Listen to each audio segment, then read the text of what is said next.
A sharp legal warning is escalating an already heated political fight in New York.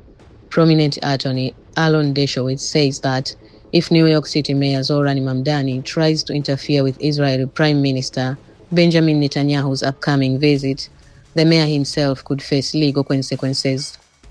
Dershowitz, who says he is part of Prime Minister Netanyahu's legal team, made the remarks while responding to the growing debate over Netanyahu's expected trip to New York for the United Nations General Assembly later this year.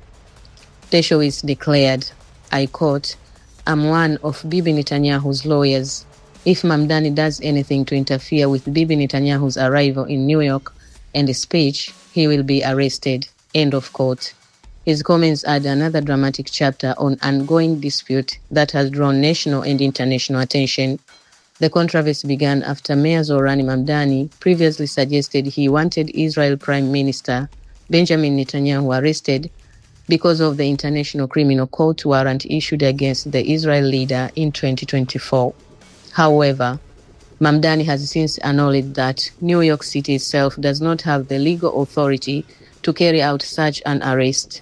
Instead, he has argued that the federal government should recognize the ICC warrant and take action if Netanyahu enters the United States.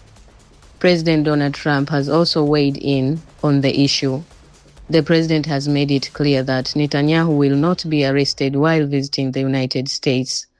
Trump reaffirmed his strong support for the Israel Prime Minister, dismissing concerns that any arrest would take place during the planned visit. Legal experts note that the situation is far more complicated than political statements alone. The United States is not a member of the International Criminal Court, and many legal analysts argue that a city mayor has no authority to enforce an ICC arrest warrant against a visiting foreign leader. Questions involving diplomatic immunity, federal authority, and international law would likely fall outside the jurisdiction of New York City officials. Meanwhile, Israel officials have strongly criticized Mamdani's earlier comments, while supporters of the mayor argue he is standing by his views on international accountability. The dispute has quickly become part of a broader national conversation about U.S. foreign policy, international law, and the role local officials should play in global political issues. With Netanyahu expected to travel to New York for the United Nations General Assembly in September, attention will remain focused on how federal officials, city leaders, and legal experts handle the situation. What happens during that visit could have political and diplomatic consequences well beyond New York City. Stay with Morning America for the latest updates on this story.